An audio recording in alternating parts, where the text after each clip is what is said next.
Hey everyone, Stephanie here, coffee drinker, book lover, and reviewer of many things, and today I have a book review for you. Hmm.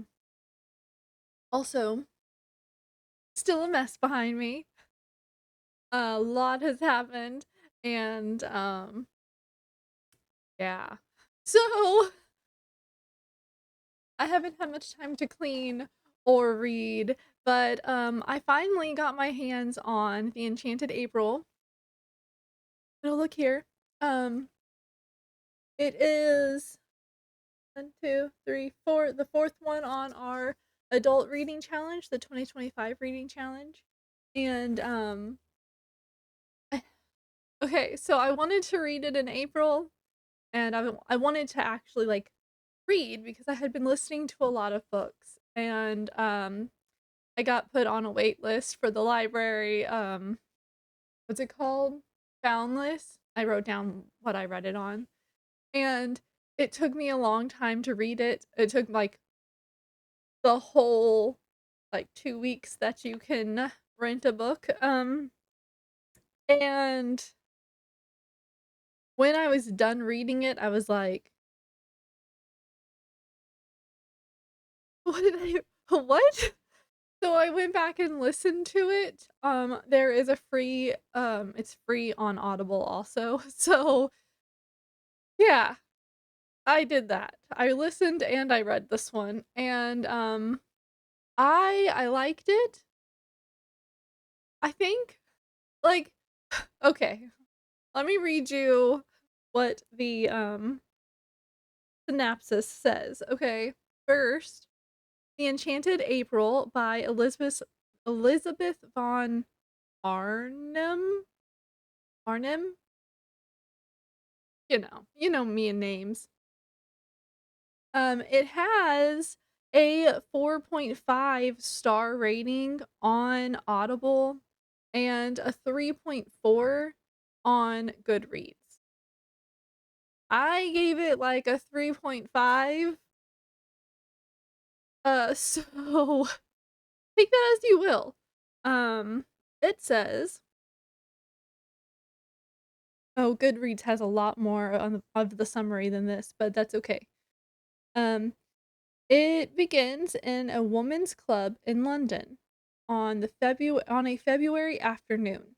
A discreet advertisement in the Times addressed to those who appreciate wisteria and sunshine lures four very different women from the dismal British weather to San Salvatore, a castle high above a bay on a sunny Italian river,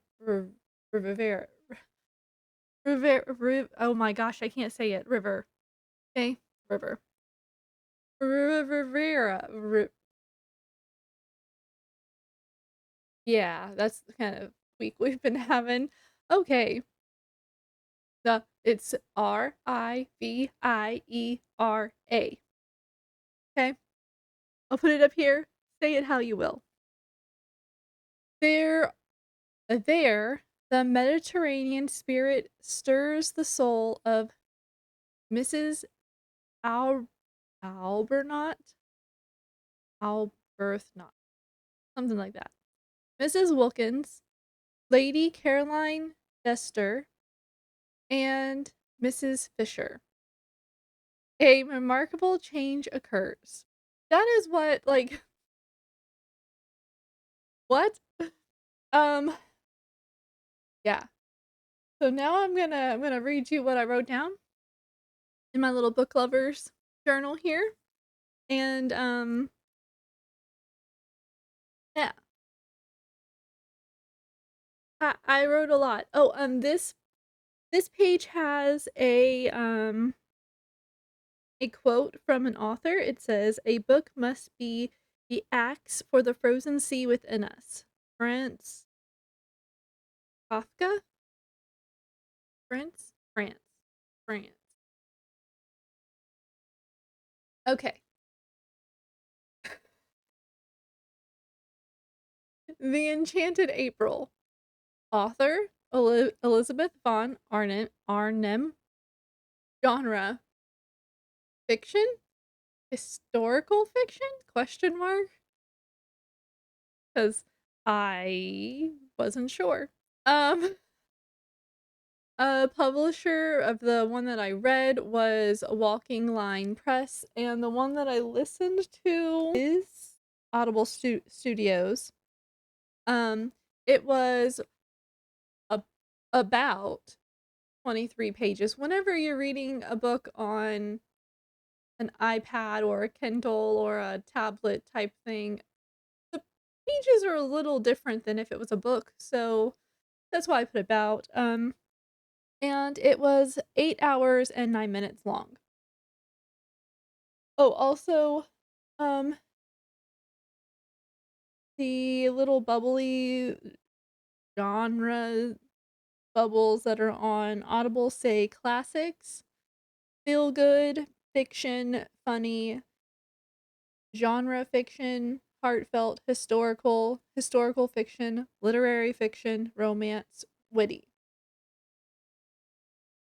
To be honest, there wasn't that much romance. We'll talk about that later. I started this book May 15th. That's not right. I think that's when I officially started reading. But I had it on the the what's it called? Boundless. Why can I not remember Boundless today? I had it on the Boundless app before that date. So I had it for 2 weeks. Um Maybe this is when I started listening to it. 'Cause yeah, okay, I know what I did. I wrote down the date of when I started listening to it because I wasn't really focused on the book while I was reading, so I didn't really wanna count that. Okay, I finished this book May 19th, which was yesterday for me, and, I had to get this is the only time I have right this minute to do this. I put crockpot meal on, my kid has her iPad and food.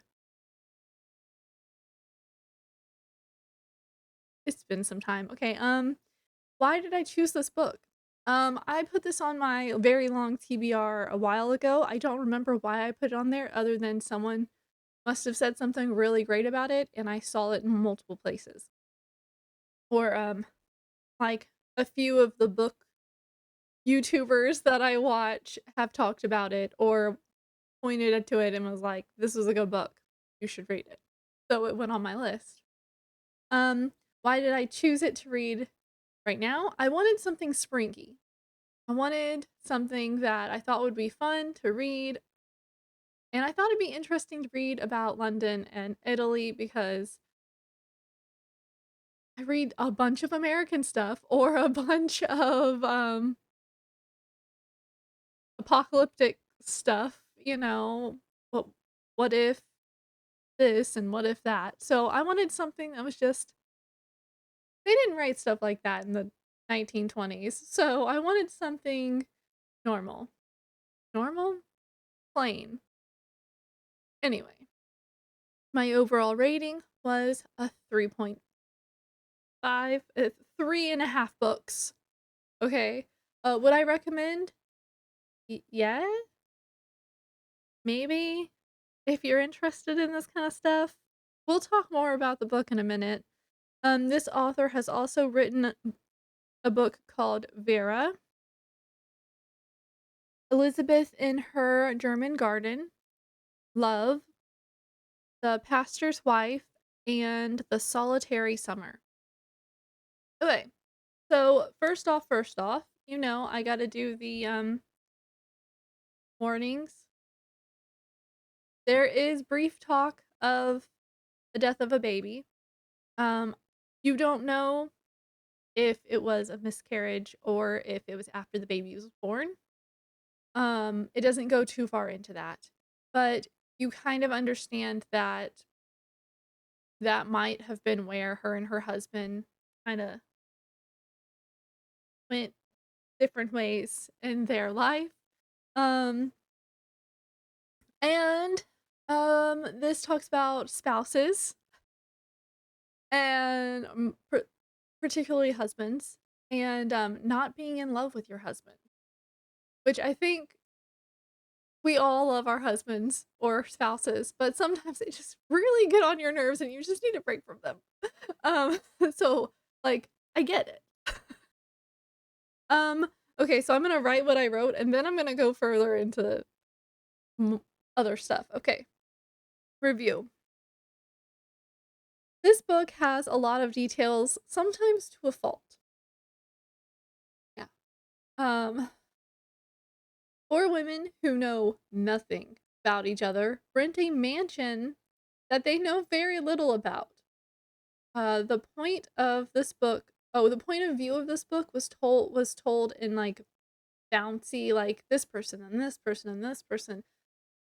So sometimes it was hard to figure out who was talking, especially when you were listening to it because you didn't have, like, the indention, and then you couldn't go back and be like, okay, I see who's talking." Sometimes it's just like, "And this, and then this," and then you were like, "Wait, wait, wait, wait, who said what?" Um, so keep that in mind if you're gonna listen to it. Um, let's see. But I thought this was a good book. It was most of the details were of the scenery, and it was nice until they got repetitive or, like, it got too much.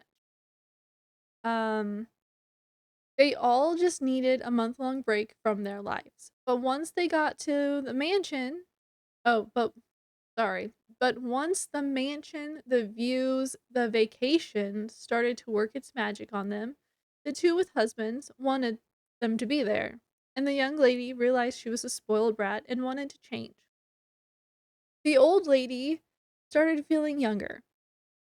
The owner of the house makes a surprise visit, very unprofessional, and one of the husbands stalked the young lady there only to find that his wife was there too. His wife never finds out because the magic of the house transfixed them both. I was interested. I forgot the T. It was an interesting book that sometimes talked about risky things for its time period, the 1920s. Um, it was sparkly blue. Okay. So the part about the details sometimes being too much, there was a lot of scenery. When they were in London, it was rainy and cloudy and dreary, and it talked about when she was in that club for women. This is in the 20s, so it wasn't like a risky club. It was like you sit down, have some tea, read the paper. Like, um, it would talk about how there were different people, you know, people like it described people that were in the club, and it was like, okay, you didn't need to tell me about the 2 ladies over there and that lady over there. Like, you what was the point of telling me about those people? And then she spots a person that she knows from church, or she recognizes her from church. They've never officially met. I can't remember their names. I remember I kinda was that one girl's name? Said her name Caroline. Okay, so we had Rose, which she was kind of a churchy person. Like, she put on the events to raise money for the poor.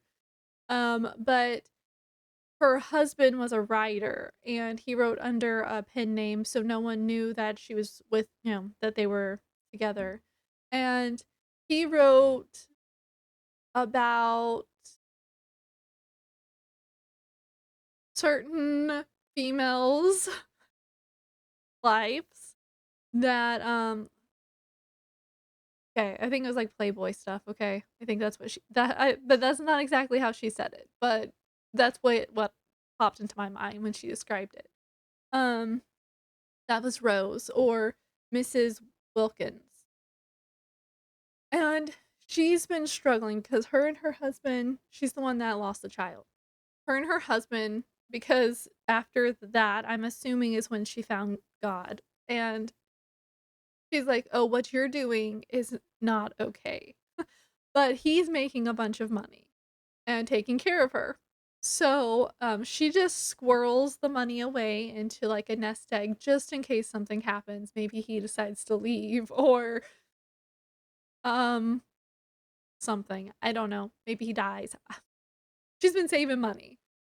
She does give a portion of it to charity every month, but, other than that, yeah. And then there's I don't remember her name, but they start calling her Lottie, Charlotte. But she's the Mrs. Abernoth, and her husband's name is oh my gosh, I forgot how to say it. It's weird. It's not a name we hear nowadays. Um, M Manersh, I think is how you say it.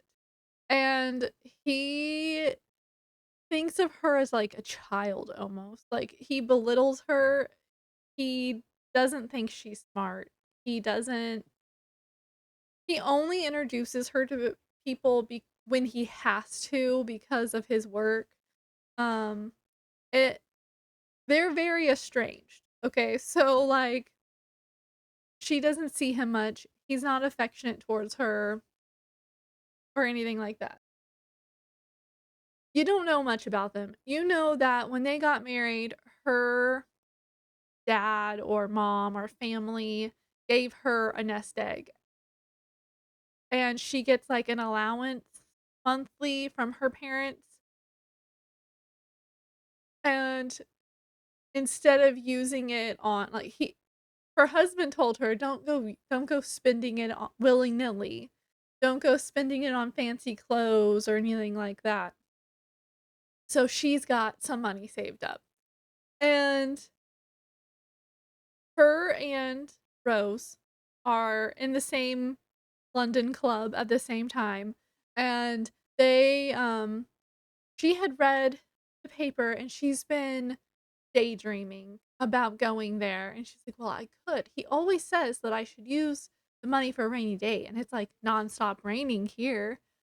So, she's like, "I need" like, she's been feeling like she needs a break, and she's like, "Well, I've been very good. I've done everything. I make sure that I have the food that he likes." Like, she always makes his favorite things, and she doesn't do anything for herself. And so she sees Rose and she recognizes her. She's like, "Oh, we could go together." And so she just gets up and walks over and she's like, "I see us there." And she's like, Rose is like, "Yeah, okay." And they end up talking for a bit. And Lottie finally convinces Rose that they're gonna go. So after meeting up a bit and writing to the person who owns the place or that they're gonna rent from, they get a response, and you have to have this much money, and you have to have references, and so they're like, "Oh, well, we're just ladies. We don't have references. What do we do?" And Rose being the, like, old not older, but she's, like, more mature, everyone trusts her kind of person, she's like, "Just leave it." And so she takes the money, and she goes to the guy's house instead of sending it to him. And she's like, "I just wanted to make sure we paid in full, and we will get you those references." "Oh, no, no, no, don't worry about it." And he kind of has a crush on her. And, so he just lets it slide, and he's like, "You just enjoy yourself." And there's a picture that looks very much like her in the house, and he's like, "Oh, you gotta check out the picture, it looks like you." And she's like, "Oh, yeah, I can't wait." And so she leaves, and then she gets a hold of Lottie, and they're like and then they realize that they won't have enough for the servants and the food also. They just had together, they had enough for the rent for the whole month, and so they're like, "Okay, we'll get 2 more people."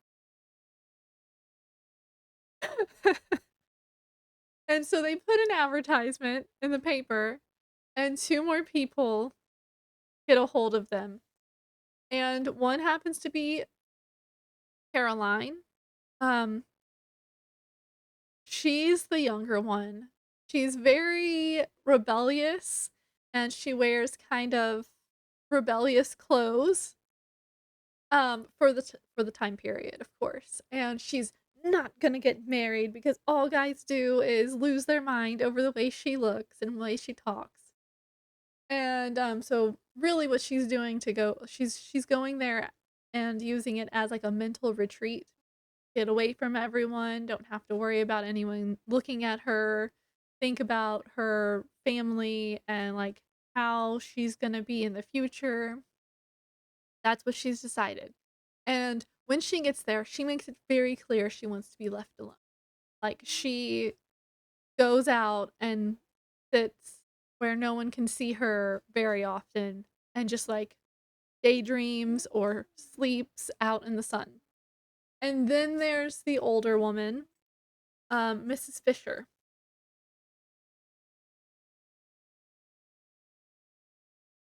Mrs. Fisher is a widow, and she knows, like, a lot of people that are older or that have passed.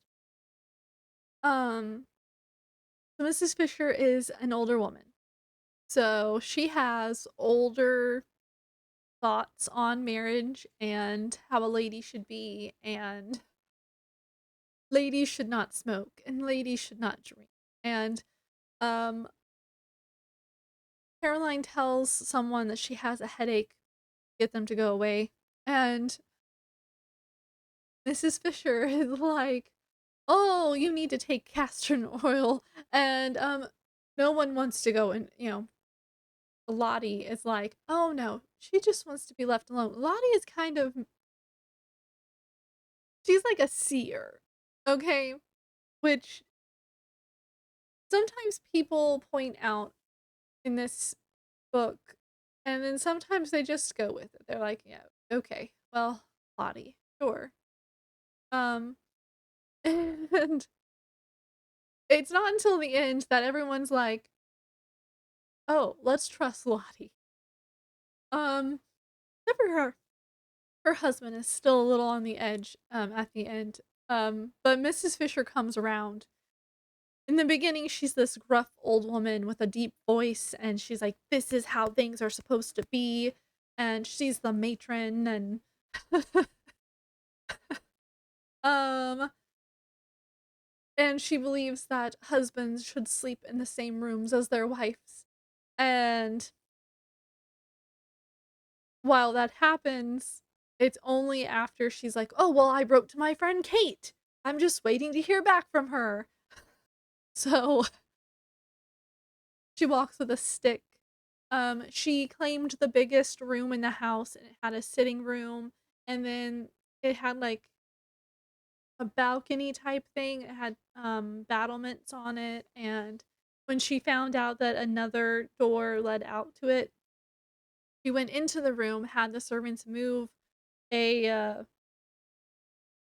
bookshelf thing, I can't remember what it's called, in front of those doors so no one could go out them. And then she went she walked around with the servant to the outside and had them move plants in front of it so that no one could go in or out through that door. Um yeah. So sweet.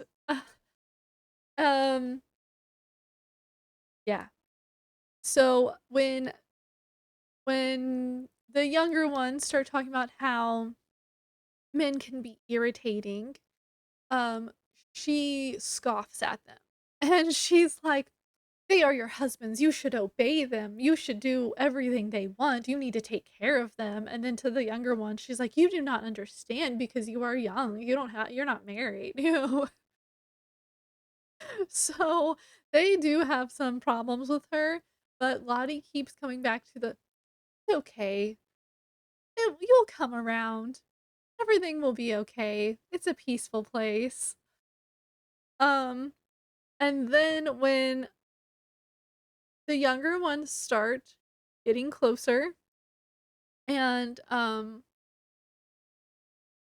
Mrs. Fisher decides that she's gonna start walking more. And so she starts, you know, traveling around, looking at the gardens and stuff, and then she starts feeling this, like, youthfulness. She's like, "What is like, this is not okay," like, "I'm not supposed to feel this way, I am old." Um, it's pretty funny. She's like, "Thank goodness my friend Kate's not here." And then Lottie sends a letter to Minersh, and he shows up. He sends telegram and he's like, "I'll be there." And she's in a panic mode because she's like, "What if he gets here and then I am no longer at peace because he's here? Did I make the wrong choice?" And then whenever he gets there, he is a different person. He is loving to her and kind, and everything just like rolls off his back. There are specific instructions on how to take a bath because, 20s, and you had in this old mansion, you had to light the furnace and then run the water for a trickle for a few minutes while it heated up, and then you had there was all these instructions, and of course, all of this is in Italian, and only 2 people speak Italian, and 1 is very fluent. Caroline, the youngest, she's a very fluent in Italian, and she's very good at it, and Mrs. Fisher knows knows some Italian. From what we understand, she doesn't know everything in Italian, um, but she does recognize "explode" in Italian, and that's one of the words that is on the instructions for the bath. And so she's like, just give me a sponge bath. It's fine." She's like, I'm not gonna worry about that." But when her nurse shows up, he's like, "Can I take a bath?" Because they traveled quite a distance and by train and cart. Uh, it was a horse ride involved. And the servants are like, Yeah, yeah, okay." And so there's, like, an assembly line, like, someone is manning this part, and then somebody's boiling water on the stove and carrying it up and down so you don't have to deal with the waiting and all it's a whole thing. And he doesn't speak Italian either, and so once the tub is full enough, he, shoves everyone out of the bath and just turns off the water, which causes an explosion downstairs, and he's like, "What was that?" Um, and he actually meets Caroline and Mrs. Fisher in a towel.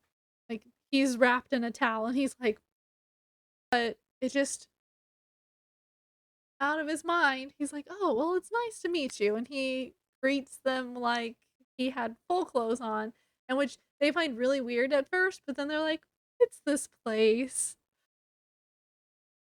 And then, Rose sends a letter to her husband because she really wants to reconnect with him, and she sees how well Minersh changed because she met him before they went because he didn't believe that Lottie was gonna be going anywhere. "You don't have any friends?" Um, and what yeah, and, so Rose is like, "I want my husband here too," but she normally doesn't see him but, like, a few days, and then he goes to one of the houses that he goes to write, and then he comes back for a few days, and then he leaves again, so she's like, She didn't even tell him that she was leaving. She left a note on the kitchen table for in case he got back. And so then she sent the letter to the house, and she keeps waiting for him to show up. Well, then a telegram happened, and it turns out to be the owner of the house. And the owner of the house thinks that it's only her in this house.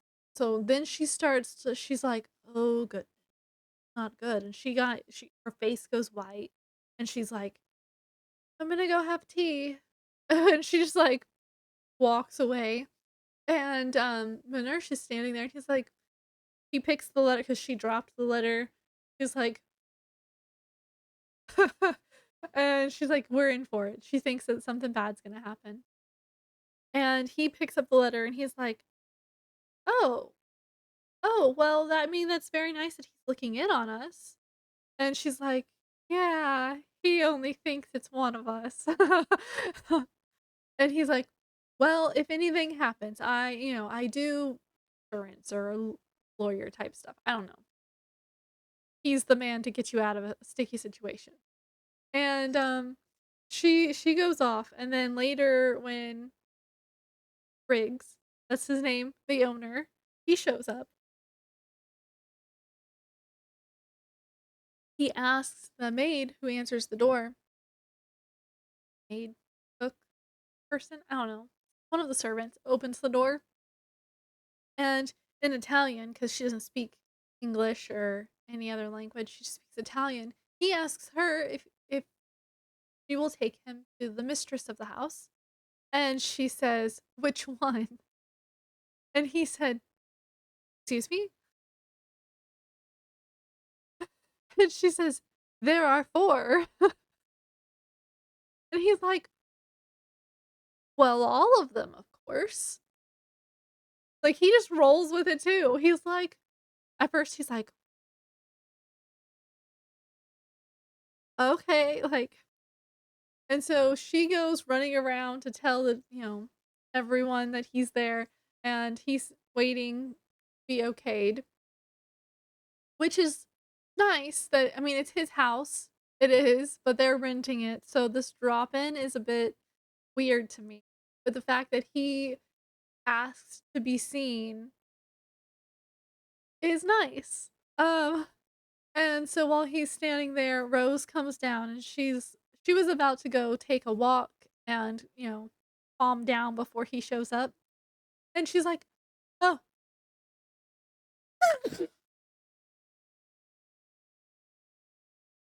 excuse me." She's like, "Oh, you're here." And he's like, "Oh, wait, wait. You're standing next to the portrait of yourself." And she's like, "What?" And she turns and she sees a portrait, and the likeness is very much there. And he goes running up the stairs towards her, and she's like, because, stranger danger. And he's like, see?" And he's like comparing her with this portrait, and she's like, "Oh," and like he's like flirting hardcore, and she's like, "Oh, he's such a sweet young man." Ah, and so he ends up walking with her, and he tells her about his family, lack of family, and they go for a long walk, and he's gonna stay for dinner. And while they're set down at dinner, he makes best friends with Mrs. Riggs, and she starts treating him like a son. She's never had kids, but she's like, this he's such a young, like, what a good young man. And he like then Lottie comes in because they're waiting, they were getting ready for dinner. Lottie comes in, and she sees how happy and like bubbly Mrs. Fisher is, and she realizes that Riggs needed to be here. Like, she had seen Mrs. Fisher laughing, but she couldn't see why she was laughing. And so she goes over and she kisses Mrs. Fisher on the cheek, and Mrs. Fisher is like startled for a second, and in her mind, because we're bouncing around people, in her mind, in Mrs. Fisher's mind, Mrs. Fisher's like, "Well, I can't go back to being cold, so I might as well just keep being bubbly, and it's a lot easier." And in Lottie's mind, Lottie is like, "I saw us being best friends and us being, like, kind together." And, Caroline had met Riggs, and she's like, "Oh, great," because he, like, oogled her, you know, started not being able to speak, dropping the salt shaker, stuff like that. Oh, wait, I think they're at tea. That's what it is, they're at tea. And, they're all like, "Oh, this is your house," not Caroline. Caroline's not there for this 'cause she's like, everyone else is like, "This is your house, you should stay the night here instead of going back to town and getting a hotel. You should just stay in a room here." And, he's like, "Oh, oh, no, no, no, no, no, I can't do that, like, y'all are renting the place." And she's like, "No, please, it'd be ridiculous. It's already, it's almost dinner time, you can have dinner with us, and then, all, whatever is said, get ready for bed here, stay the night, and leave in the morning." And so he's like, "Well, there's 4 mistresses of the house, so we really should make sure," because, like, I think even Minersh realizes that this is a ladies' retreat, and so he's just been staying out of everything. He's just letting them do their own thing and doing his own thing and talking to everyone. He feels obligated to be the man if need be. He's just making sure everyone is comfortable with him being there in case they need to call on him. That is pretty much what goes through his mind at one point in this book. And Riggs is like, you know, these ladies needed to be alone. There's a reason they wanted to be in this house for a month, okay? And um, Caroline walks in, and he's like, and Minersh steps in, and he's like, "Oh, well, we were just saying that Riggs should stay here since this is his house for the night only because he's on his way to wherever he." And I don't remember. And she goes, immediately in Caroline's mind, she's like, "Oh goodness, he's one of those guys." Ew. And um there's this whole like she's back in her old way, like her old mindset, like guys are gross kind of mindset. And she's like, "What about Kate?" And Briggs says, "Kate? Kate?" And turns and looks at everyone else. And Mrs. Fisher says, "Oh, yes, I said I was going to invite a friend too, and I never did." She's like, um, and Caroline's like, "Well, then I guess it's settled. You'll have to stay in the small room." And she's like, "I'm gonna go get I'm just gonna go to my room." Bye. Um, but it ends up being for the best. She sneaks out before dinner, and she's hiding in a little alcove, and she hears footsteps, and she's like, "Oh gosh, he's found me." And like she hasn't had a problem with Minersh, and no one else remembers that she is good looking. Like all the other ladies are like, sometimes the gardener will water plants around her too long, and sometimes the maids, even the female ones, will like until like she's like, "Go." Shoo. she's the rich kid, so, like, that's kind of fitting of her to dismiss people, and, she's like, "Wait, no, Riggs is young and sprightly. These steps are older, and it sounds like the person's out of breath." And she's like, "Also, they're coming from the wrong direction. Who is this?" Like, and she's like, "Maybe it's the, some food delivery or something. I've never seen them before, but." And then this man comes around the corner, and she recognizes him.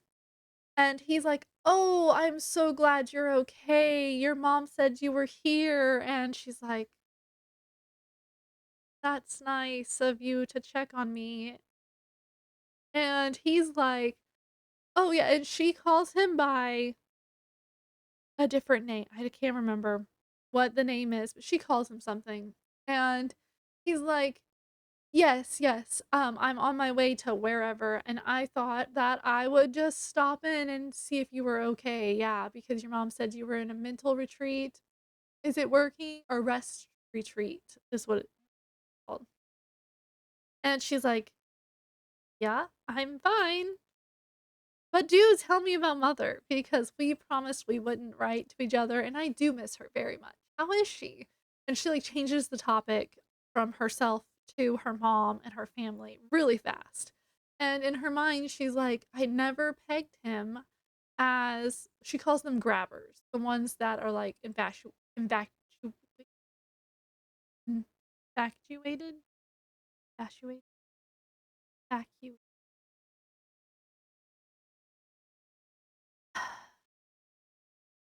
I know what the word is.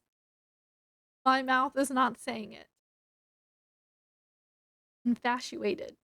Infat Infatuated? Obsessed.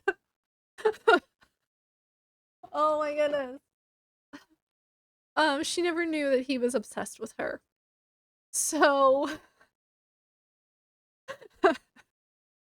she's, like, kind of thrown off, but she's like, "I know that if I just keep him talking, I'll get out of the situation without being groped," is pretty much what it comes down to.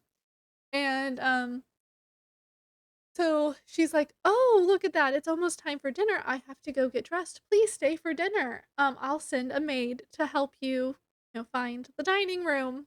And she runs to the house, and he's like, "Well, I can't show up sweaty and out of breath." So he starts making his way that way before the maid gets to him. So he's halfway there before um and she's like, "Okay, I'm gonna wear black. I'm gonna be like it covered as much as I can because now I have Riggs and this guy." And she's just like, "Oh, man." And she's really upset. And then we flash to the sitting room that this guy has been left in. And Rose walks past and she recognizes her as her husband. And she's so excited that she just goes over, calls his name, and throws her arms around him, and they just start making out in a sitting room.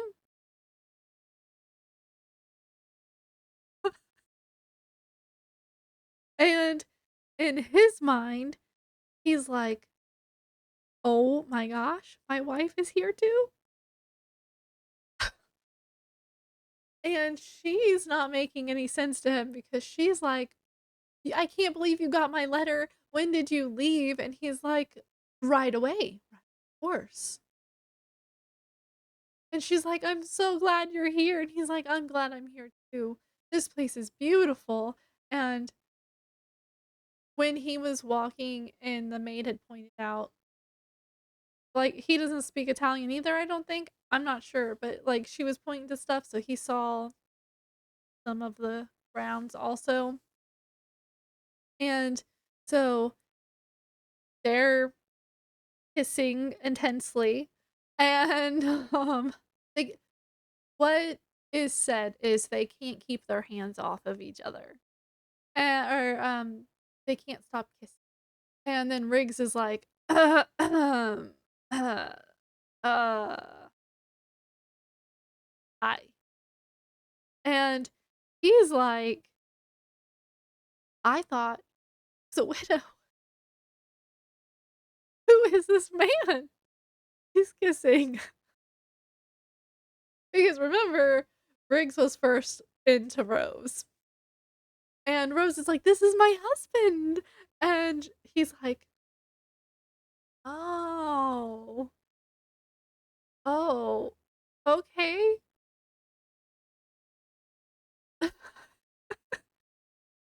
And then they all go into dinner, and the dinner gong is rang. And Riggs is like, shouldn't we wait for Caroline or Mrs. or Miss whatever her name is? I can't remember her name. And Mrs. Fisher is like, oh, she's usually late. We can start without her. And everyone's just like, yeah, it's fine. She told us from day one not to, if the bell is rung, I don't come, it means I'm not coming. Or maybe I'll come later. It's fine. Just start without me. And so she shows up and she sees, like, in her eyes, you see where everyone is sitting. And she sees Briggs is sitting next to Mrs. Fisher. And she is again treating him like a grandson or a son, like so sweetly. And then Manersh and Caroline are sitting side by side. And then Rose is at the other head of the table because they're the oldest women in the house. And then Rose's husband is sitting next to her across from Charlotte or Lottie. And he says, shouldn't you be sitting across from your husband? And she's like, but I love sitting next to him. And, oh, okay. Well, I mean, so be it. And then, so Caroline walks in, and there's only one seat left. So she has to take that one. It's in between Rose's husband, or the one that stalked her there, and Mrs. Fisher. And she's fine with Mrs. Fisher. Mrs. Fisher does sometimes point out that she smokes and drinks too much, but whatever. And so she sits down and she's like, and she turns and she looks at this guy who stalked her here. She's like, "Oh, you must be Rose's husband. It is so nice to finally meet you."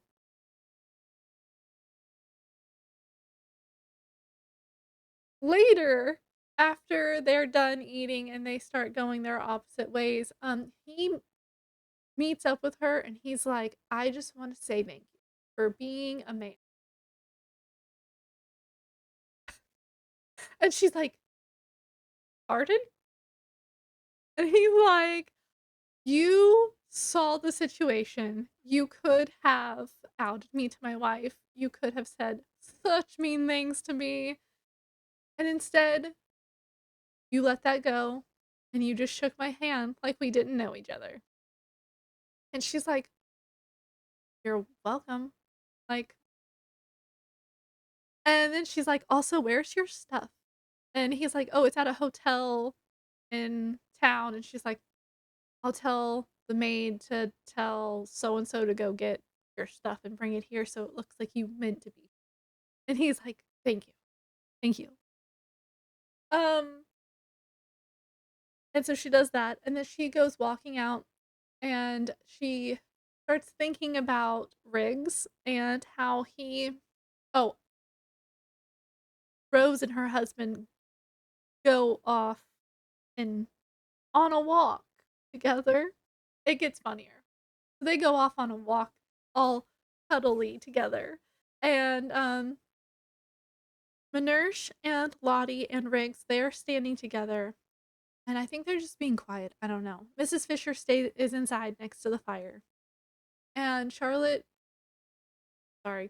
goes over and she realizes that Riggs is a really nice guy. I. mean, look at this place. And so she goes over and she thanks him, and he's like not stuttering and stumbling over his words anymore with her. And they're like locked eyes, so in their conversation. And Manersha's like, "Oh, yes, thank you. We should have toasted you." And he's like in their way. And Lottie's like, Manersh, I need to talk to you." And he's like, Yeah, in a minute." And she's like, "No, now." And so she's like dragging him off, and he's like, "We can't leave Caroline alone." She's like, "Yeah, we can." And he's like, "It's not proper." And she's like, "It'll be fine. Trust me." And so they go. My favorite part was the end. Um, because sometimes guys are oblivious to stuff. Like, he's like, he doesn't wanna be, stared at with guys, he's bothering her, and she's like, "Not anymore. Come on." And so they go inside to Mrs. Fisher, and she again leans over and kisses Mrs. Fisher on the cheek. She sees herself in the future helping Mrs. Fisher fix a pillow behind her and put a stool under her legs. So her husband is also in this sitting room with the fire, and she's fixing the stool under Mrs. Fisher's legs, and Mrs. Fisher has come to understand Lottie's seeing, and she says, "Where is everyone?" And Lottie looks at her for a second and then is like, "Well, the roses are making love." And her husband goes, "Scarlet." And she goes, "Oh, I'm so sorry." And she uses the last name instead.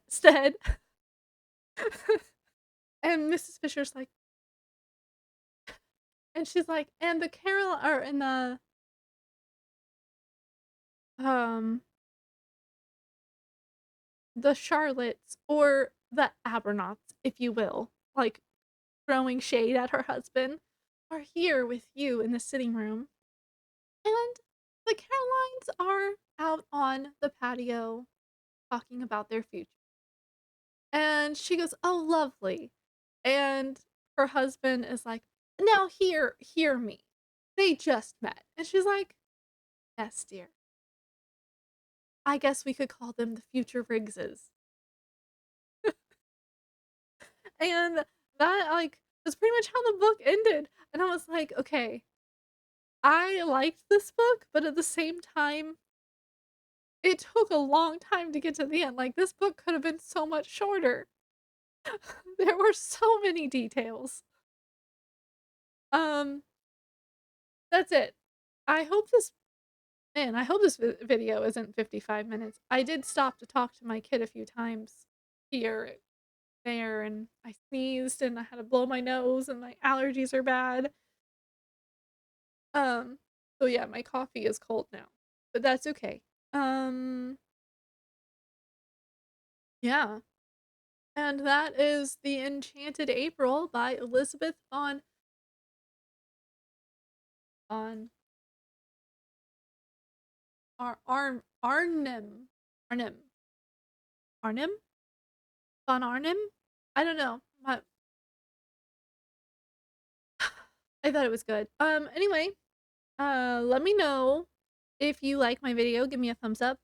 Tell me in the comment section, have you listened or read to this book? If you want to listen to this book, it is on Audible. I'll leave a link for that in the description. I've been sitting cross-legged on my feet.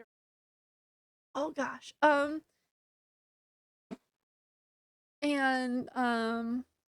do you want to do one of my reading challenges? I do have 3. I have the one that I deem the adult reading challenge, 2025 reading challenge. I have the preteen teen reading challenge, which, yeah. And I have a paper pie reading challenge. This one is for kids, like children. Um, I really need to get to work on some of these reading challenges. Where did my paperclip go?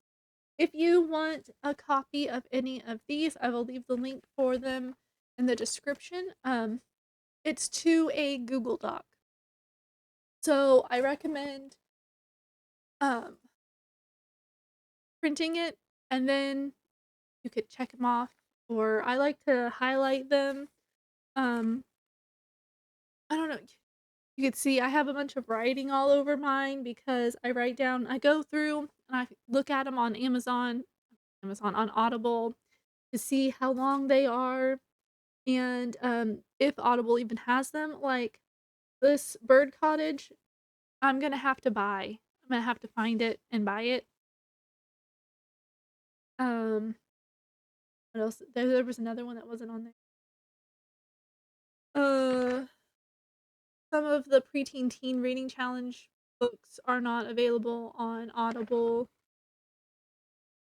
and none of the paper pie books are available on oh, I'm just kidding, one of them is. The Wayward Witch is available on Audible. But